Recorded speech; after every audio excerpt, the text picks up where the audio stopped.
way to defend myself or this child or nothing. So I think the pros, we do that. We have security systems. I don't want to get too far off on that. That's everybody's right on what you're going to do and how you travel. But we do travel in some real bad areas. And we don't know it. You roll into town, you don't know. I mean, you don't know what you pull in there, what's going on. They just stole the stickers off your boat.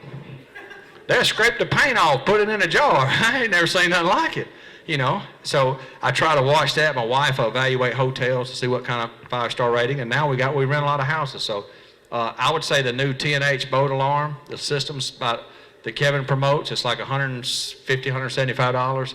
You install it in your boat. If any vibrations on there, the alarm will go off, and it's on a keychain, and it notifies you on the inside of the hotel. And actually, that's what the gentleman had that got killed.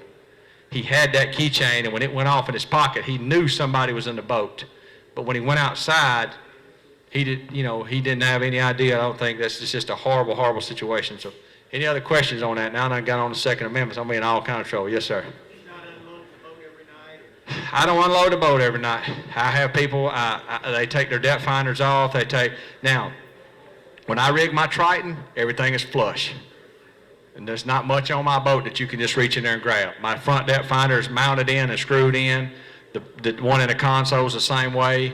My rod box is locked up. But I'm so dumb, if I took my rods out at night, I'd be down at the tournament getting ready to blast off, and I'd be like, oh, God, I forgot my poles. I'd be the first dude to do that at the Classic. Stop and open up the rod box and go, whoo, I'm about to be good today. I catch him on a coke string. So I just don't, because there's so much going on at night and my body's so tired after those long practice days. I try to, simplicity on how we stay. When my wife travels with us, we have a routine from how she fixes breakfast to how she fixes lunch. She packs everybody's lunch. She makes supper at night. When we come in, we all got a routine, and I never get out of there. I just don't want to load my stuff. I put my cover on. I think a $700 boat cover is the best investment you'll ever make for a boat. I don't care. I know it's expensive. It keeps the water out, and it keeps the honest people out. That's all I can tell you. It ain't going to keep a crook out, but what people can't see, most of the time they're not going to mess with. So I do believe that boat cover is a deterrent everywhere I go. Yes, sir.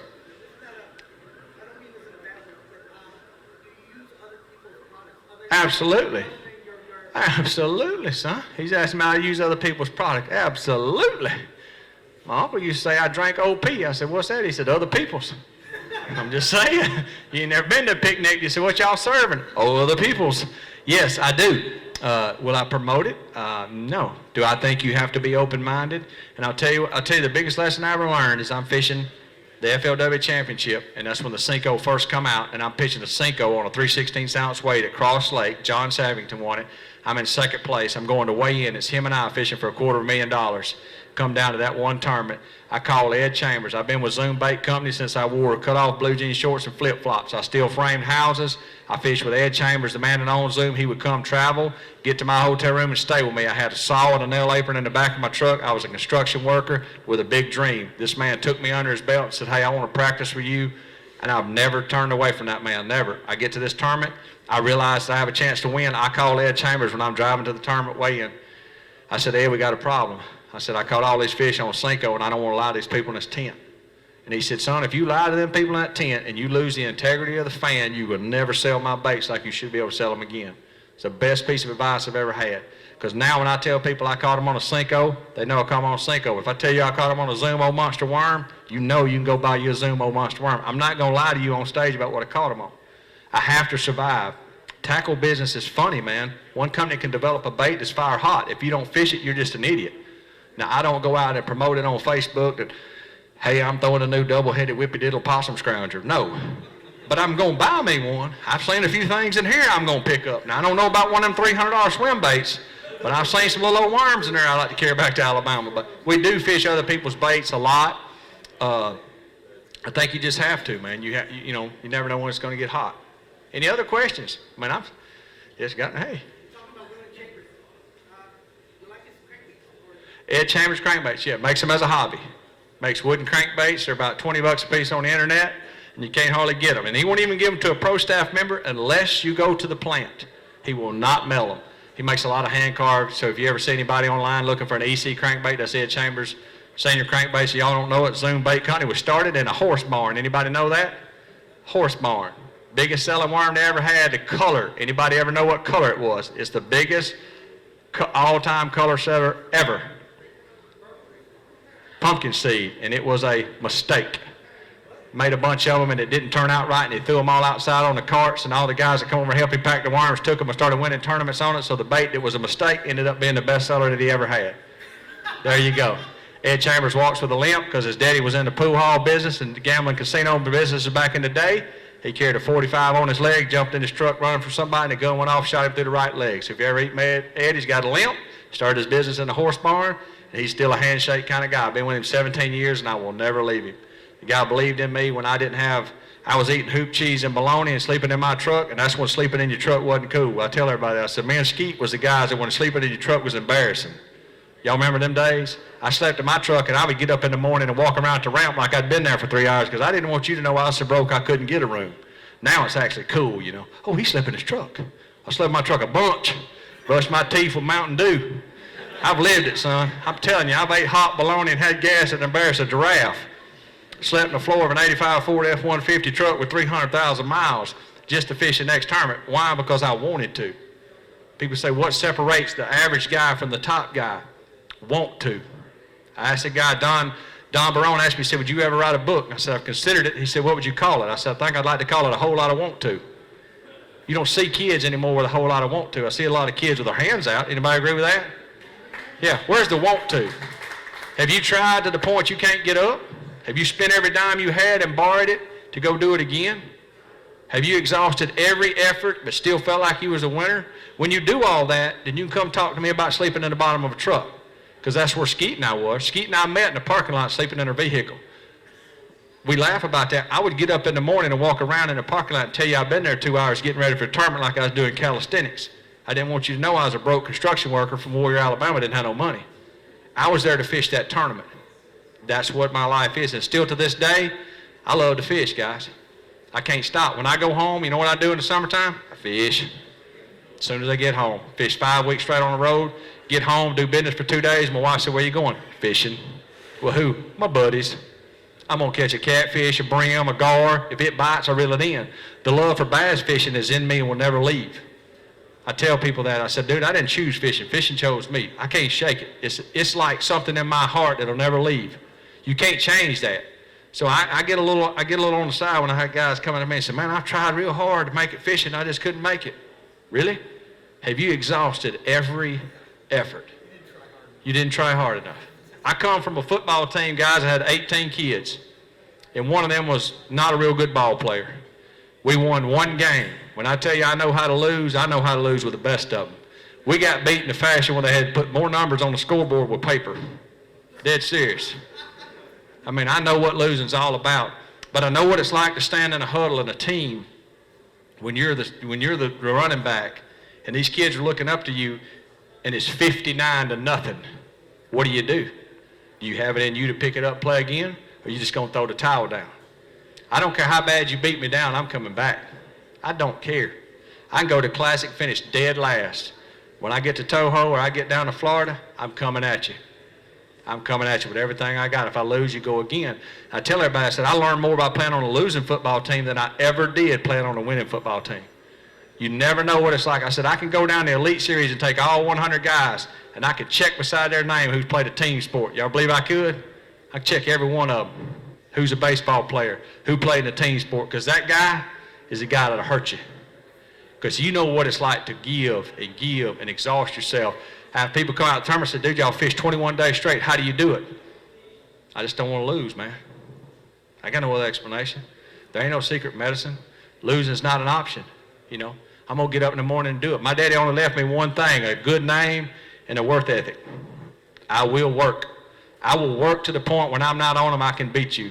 And if you don't believe you can do that, just get out on the water. You can take a good arm and a good head to beat somebody day in and day out because you can't make him quit. So when I go speak to high school kids right now, I do a lot of speaking at schools, and they'll say, what is the key? I said, make it up your mind you want to do it, never looking back. Most people say, well, I tried. I fell short. I did too. I've had five major back surgeries. I've had both shoulders rebuilt. I've had 24 epidural blocks in my spine. I mean, I have been cut. You could zip me up and zip me down. I'm fitting to have this arm rebuilt right here in January. The last major back surgery I had, my doctor looked at me and said, you'll probably don't ever need to get back in that boat again. I said, you probably don't ever need to speak to me like that again. You just cut the hole and fix the problem, and I'll walk it off. Because my life has been pursuing this dream, and I won't be told by a neurosurgeon in Birmingham, Alabama, that it's not healthy to continue. It's not healthy to eat bologna and ride in a Chevette, but I will. I'm going to pursue my dreams at all cost. And that's one thing I want to leave with you guys today. No matter what it is, it doesn't matter if you want to fish, guys. Choose what you want to do in life and pursue it. Pursue it with happiness. We're not giving tomorrow. I know it sounds old. We all sit back thinking, man, I'm planning for tomorrow. I might die tomorrow, but I'm going to live today wide open. Anybody here live that motto? I do it. Every day's a gift, son. Every tournament day is a gift, son. I'm getting after it. I wake up in the morning and see that sun come up. Woohoo! I made it through another one, boys. Because if you think it can't end, just hang around. They'll be falling out by you left and right. And hey, I tell everybody, I say, hey, we all in line to die. Some of us just a little closer to the front than the others. So I'm going to live mine. When they bury me, won't nobody walk around and say, you know what? He never did have no fun. They're going to come out and say, that boy, idiot, son. He lived crazy. He hunt 50 foot high in a tree. He jump off a cliff. He ride a donkey if you told him to.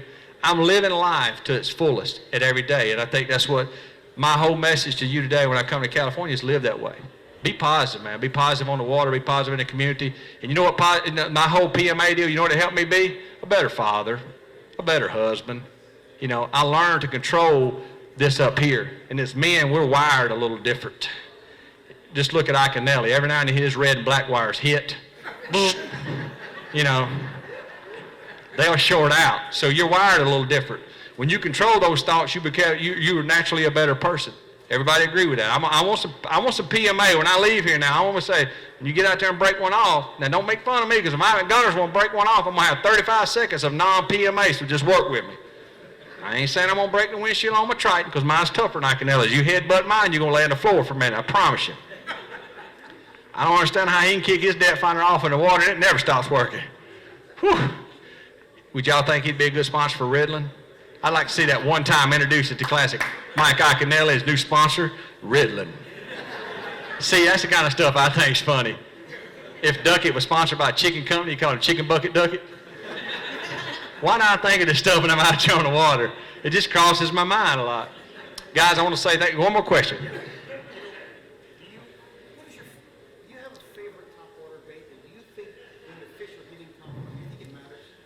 Question is, do I have a favorite topwater bait? And when the fish are hitting topwater, do I think it matters? Absolutely not. If the fish are really schooling and blowing up on top, most of the time it's presentation.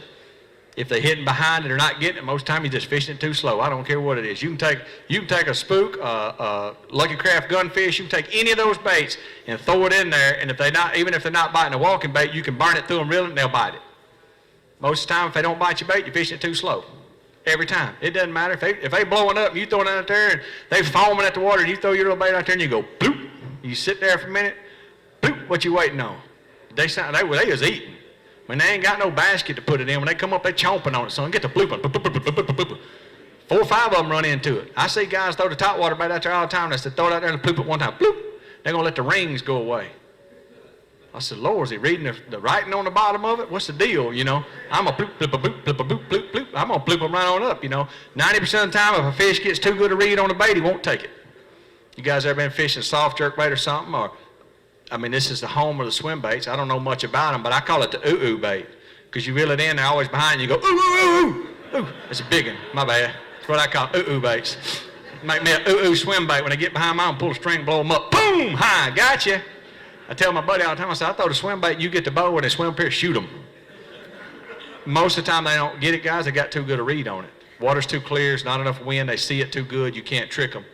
I'm a firm believer that speed kills. When it comes to bow and arrows, when it comes to rifles, and when it comes to fishing, speed kills. You fish the boat with Van Damme, you're going to think there ain't no way. Fish had to have 4 pounds of heroin to catch his bait. Water be 41 degrees, he'd be ripping a rattle trap like he's having a seizure coming down the bank. He catches them. Oh, I missed them. Oh, I finally got one. Did you hear me beat them out? Yeah, I do have a hunting show on Outdoor Channel called the Moultrie Hit List. I hosted with Andy Moore and Gentleman's Mate. He said, seen that show where you missed 2 big bucks in Nebraska? Yes, I did.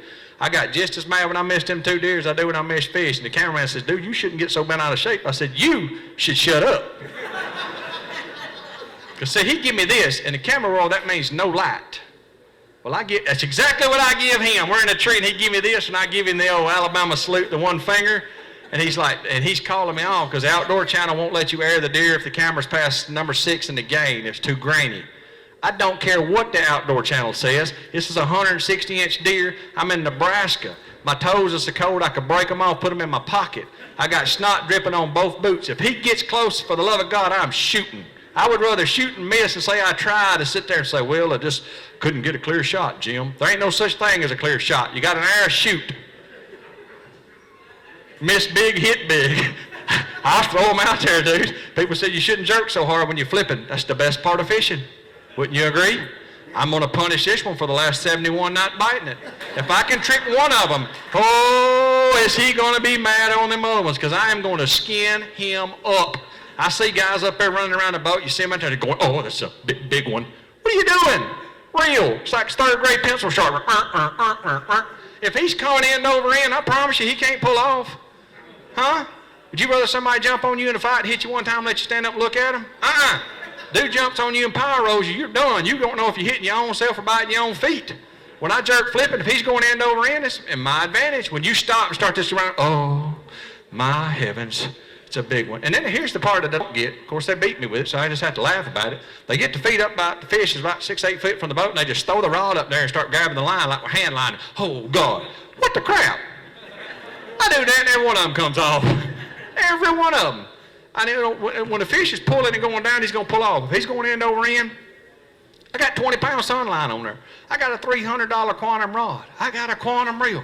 I'm pencil sharpening. Son, I'll point the eye straight at him and grind him and talk ugly to him. You come here to me right now.